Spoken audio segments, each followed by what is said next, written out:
Oi, gente, tudo bem com vocês? Como vocês estão? Estou aqui com um tema de aula que eu chamei de pano de fundo. O que seria o pano de fundo?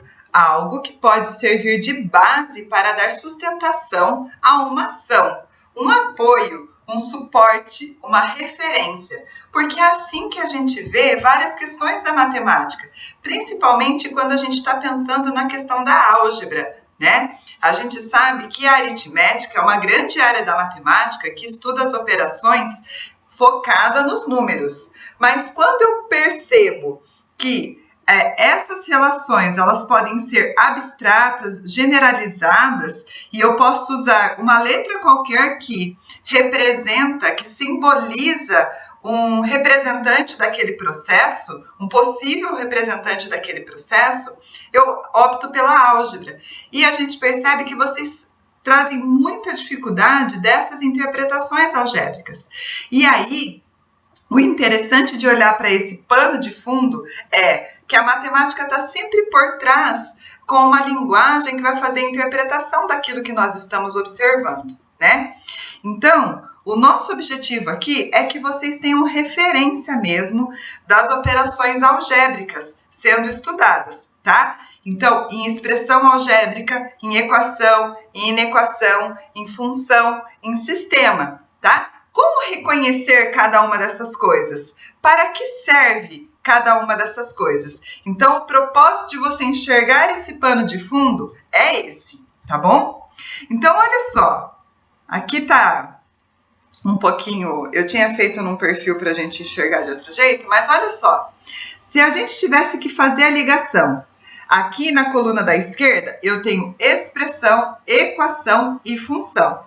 Na coluna da direita eu tenho aqui meia dúzia de exemplos, x mais 1, 3 mais 2x mais x quadrado, x mais 1 igual a 0, y igual a x mais 1, x quadrado mais 2x mais 3 igual a 0, e y mais x mais 1. Quais deles são expressão, equação e função? E como que a gente reconhece o diferencial em cada um desses, tá? Então, olha só, aqui nós temos, né? A expressão, ela é uma frase matemática, é um conjunto de monômios, tá? Então, a gente vai até detalhar um pouquinho mais isso. Os exemplos que eu tenho aqui de expressão são o x mais 1, olha as setinhas roxas indicadas. O x mais 1, o 3 mais 2x mais x quadrado, que é o segundo exemplo aqui, e o último, que é o y mais x mais 1. Esses aí são exemplos de expressões. Na verdade, x mais 1 eu tenho um binômio, 3 mais 2x mais x quadrado eu tenho um trinômio, e y mais x mais 1 eu também tenho um trinômio. Então, olha só, é uma frase matemática, é uma frase que usou elementos da álgebra, números e letras, para sua representação, tá? É um conjunto de monômios, pode ter um monômio, pode ter vários, um binômio, são 2 monômios, um trinômio, são 3 monômios, um polinômio, a gente usa essa determinação para falar de uma expressão algébrica de forma geral, tá bom?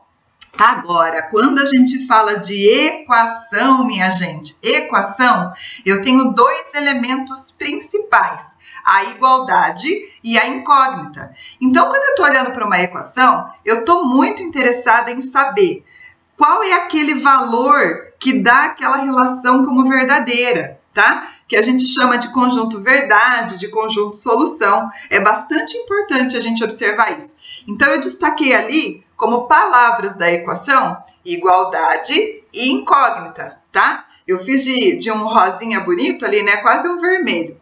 Então, a gente tem como destaque ali a terceira expressão ali como equação, x mais 1 igual a 0.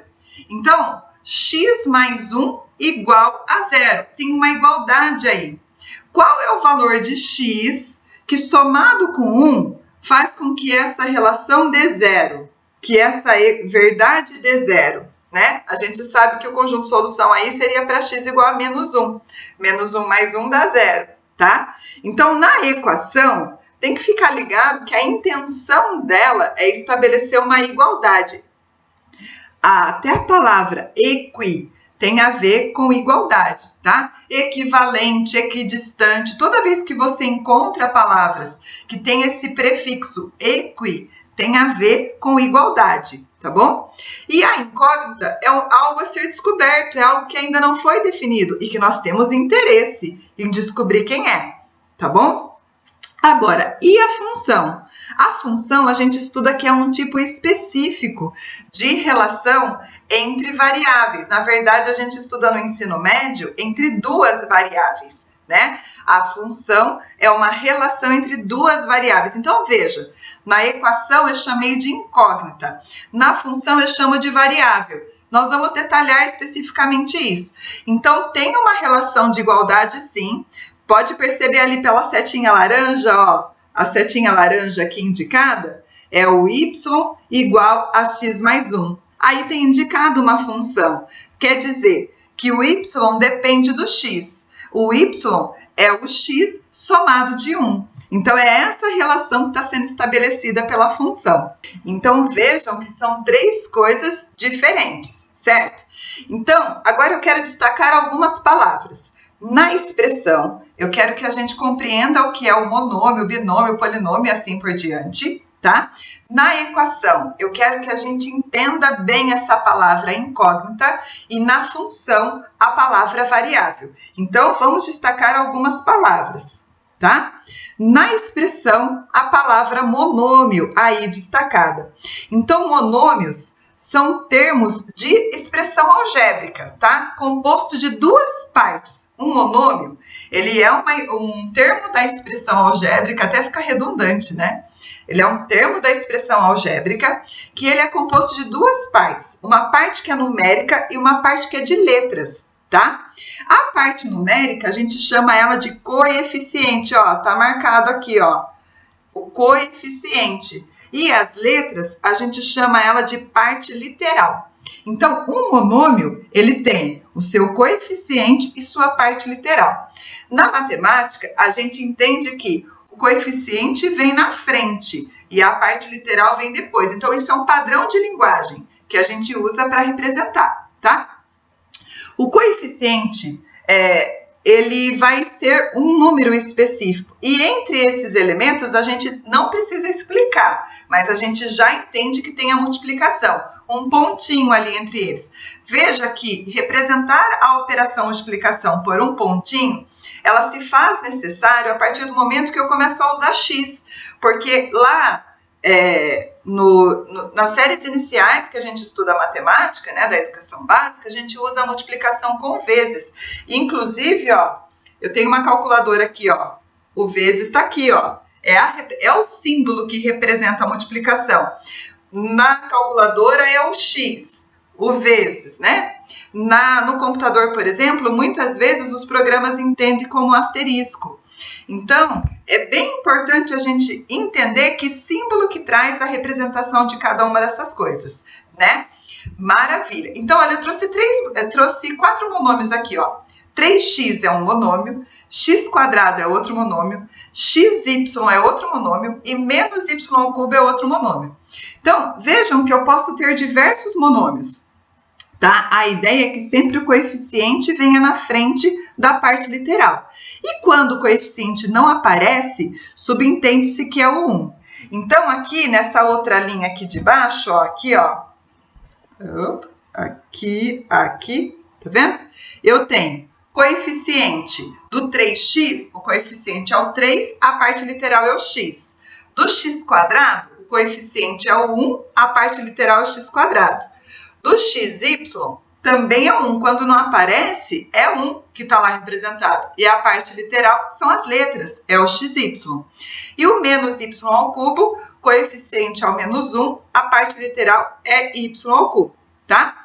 Então, quando aparece, por exemplo, x mais 2, isso é um binômio. Olha aqui, ó. Aqui. É um binômio, certo? Que tem que aparecer minha mão na câmera aqui.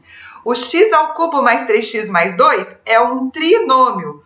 Monômio, binômio, trinômio. Monômio, binômio, trinômio. Polinômio. A partir de 4 a gente usa polinômio. Então, é muito comum a gente falar assim, o estudo dos polinômios, tá? Porque eu estou pensando nisso como uma referência à álgebra, ao estudo algébrico mesmo, tá?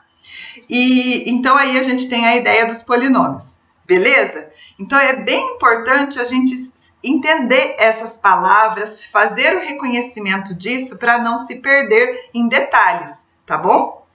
Então veja bem, já quando a gente fala da equação, tá? Ó, equação, vamos olhar para a equação. A palavra que eu quero trazer como destaque é a palavra incógnita, tá? Incógnita é a grandeza a ser determinada na solução de uma equação. Aquilo que se busca saber. Na verdade, eu até coloquei aqui, que x igual a... É isso que é a minha intenção. É isolar o x. É saber quanto que ele vale. Então, como a gente está falando de um pano de fundo, quando eu tenho uma equação do primeiro grau, ela é do tipo, o pano de fundo dela, o que dá sustentação para eu reconhecer uma equação do primeiro grau, é ela ser do tipo ax mais b igual a zero. Ó, aqui, ó. Ax mais b igual a zero. Então, a gente sabe que nós usamos algoritmos para resolver. A gente não fica pensando toda hora como é que faz para resolver. A gente usa operações. Então, o mais b está no primeiro membro dessa equação, eu mando ele para o segundo membro, vai como menos b. O a está multiplicando, passa para lá dividindo. Na verdade, não tem essa história de passa para lá, passa para cá. É como se fosse uma balança, uma relação de igualdade. Então, eu tirei b de um lado, tirei b do outro. Dividi por a de um lado, dividi por a do outro. É essa a proposta. Mas, enquanto algoritmo, a gente já sistematiza isso e, tecnicamente, a gente já age para ser mais rápido, tá? Então, esse passa para lá, passa para cá é algoritmo. É uma forma que a gente sabe que aplica e resolve. É uma técnica, tá? Então, aí na expressão do primeiro grau, veja, vai ficar com o x isolado. O x é menos b sobre a. Sempre que o meu paninho de fundo for algo do tipo ax mais b igual a zero, ao isolar o x, eu vou ter como solução o menos b sobre a. Tá? Então, por isso que eu chamei esse tema da aula de hoje como pano de fundo, para a gente reconhecer onde que a gente vê uma expressão, onde que a gente vê uma equação, onde que a gente vê uma função. Como é que eu faço a categorização de cada uma dessas coisas e identifico como é, para que serve, como que eu resolvo, tá? Já aqui, ó, na mesma questão aqui, na direita, eu tenho uma equação do segundo grau. Qual é o pano de fundo de uma equação do segundo grau? Ax² mais bx mais c igual a zero. Se eu isolar o x, tomei como referência aqui a fórmula de Bhaskara, né? Ela fica menos b mais ou menos a raiz quadrada de delta dividido por 2a. Eu vou gravar um outro vídeo explicando um pouquinho como se chega nessa forma. A gente usa fatoração. A gente pega a expressão algébrica, que tem várias somas, e fatora ela. O que é fatorar? É transformar essas somas em multiplicações. E ao fazer isso, genericamente, com algo desse formato, ax² mais bx mais c igual a zero, a gente consegue transformar nessa expressão. X igual a menos b mais ou menos a raiz quadrada do delta, que é b² menos 4ac, dividido por 2a, tá? Maravilha! Então, a gente até percebe, gente, que lá na parte literal, aqui, quando a gente observa, essas equações elas foram escritas na incógnita x. Apesar de ter letra A, B, C e X, as letras do início do alfabeto na matemática, ela tem um propósito de indicar constantes, valores que são coeficientes. O princípio, quando eu estou misturando, é enxergar, não está todo mundo no mesmo saco. Todas são letras? Sim, mas na matemática tem uma diferenciação, tá? As do início do alfabeto eu entendo que são constantes, e as do fim do alfabeto, x, y, z e w, eu uso referente à variável. Pode mudar isso? Pode, eu posso ver uma equação na variável p, na variável t, na variável u, m. Pode ter uma diversidade, tá? Mas quando eu penso no pano de fundo, na linguagem padrão, eu uso x e y, z e assim por diante, dependendo de quantas variáveis eu preciso, tá bom? E na função, a palavra que eu quis chamar de destaque, não foi muito bom ter escolhido o amarelo aqui, né? Foi a palavra variável. Variável, gente, é um representante. Então, veja, quando eu falo que a função é uma relação entre duas variáveis, x e y, x é uma variável, y é outra variável, que assume o lugar de possibilidades. Então, é muito comum a gente ver essa representação, né, por diagrama. Então, ó, uma função pega do conjunto A e leva no conjunto B. Por que eu preciso definir uma função a partir de um conjunto que a gente chama de domínio, conjunto de partida, e de contradomínio, conjunto de chegada? Porque eu preciso definir ali quem são os possíveis representantes da minha variável. Do conjunto de partida, que nós chamamos aqui de A, é em relação ao x. Do conjunto de chegada, que é o que a gente chamou de B, é em relação ao y. Então, veja que tem um padrão na minha comunicação, certo? Então, ali, quando x for 1, ele ligou com o 3. 2, ele ligou com o 4. 3, ele ligou com o 5. Então, os possíveis representantes de x são 1, 2 e 3 nessa função. Os possíveis representantes de y são 3, 4 e 5. Então, quando eu falo de variável, é um símbolo que vai vir representar, ser um representante de alguém. Então, o x está representando alguém desse conjunto A, de partida, do domínio. O y está representando alguém desse conjunto B, do contradomínio. Na verdade, o y está muito associado à palavra imagem, assim como o x está muito associado à palavra domínio, tá? Então, são palavras importantes. Eu aprender matemática dando enfoque a esses conceitos, a linguagem, a palavra, faz toda a diferença, tá bom? Então, ó, nesse caso, a lei de formação dessa função, ó, 1 mais 2 dá 3, 2 mais 2 dá 4, 3 mais 2 dá 5. Então, a gente vê que a lei de formação, a regra que gerencia essa função é y igual a x mais 2, tá? Ó, y igual a x mais 2, tudo bem? Então, o y pertence ao A, o y é um representante do A e o x, desculpa, volta.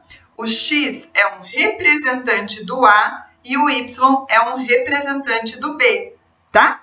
Então, a variável, por isso que quando eu vou falar de função, eu preciso definir um conjunto de possíveis símbolos que possam assumir o lugar desse x, que possam assumir o lugar desse y. Então, na definição da função, eu preciso de um conjunto de partida e um conjunto de chegada, que a gente chama de domínio e contradomínio, tá? Mas a gente sabe que na matemática não é exclusivamente isso, eu vou além. Eu preciso também entender que função é uma relação em que todo elemento do conjunto A tem um e um único representante no conjunto B. Porque eu não posso ter dúvidas. Quando eu quiser pensar numa função, eu tenho que já saber que dali para lá, vamos supor, se eu estou medindo a temperatura em função da hora. Na hora que eu olho tal hora, e eu vou fazer a anotação dessa temperatura, eu olho lá no termômetro, eu não posso ter dúvida, tem que me dar uma temperatura, não várias, tá? Então, por isso, essas definições todas traz um sistema organizado, consistente, em que a gente consiga desenvolver com bastante tranquilidade, tá? Aqui embaixo, eu vou deixar para vocês 4 exercícios, tá? Então, qualquer coisa, vocês dão um pause aí no vídeo. Primeiro aqui, simplifique, são expressões algébricas. Veja, juntar coisas nas expressões algébricas eu só posso fazer quando elas têm parte literal igual. Então, eu não posso juntar, somar, presta atenção nas palavras, juntar, somar quem tem x com quem tem x quadrado, porque não tem a mesma parte literal, tá? X quadrado é x vezes x, não é x só, tá? Não é x elevado a 1. Então, eu preciso ter esse discernimento, que eu vou juntar coisas quando elas têm a parte literal igual, semelhantes, equivalentes, tá bom? Então, veja, aqui tem algumas expressões para vocês simplificarem, algumas equações do primeiro grau, para vocês identificarem o pano de fundo que está estabelecido e fazer as operações algébricas definidas, tá? Algumas equações do segundo grau e para vocês trabalharem aí essas relações todas, tá? Então, deixo essa proposta aqui definida para vocês nesse momento. Um beijo, espero que vocês tenham gostado desse vídeo. Tchau!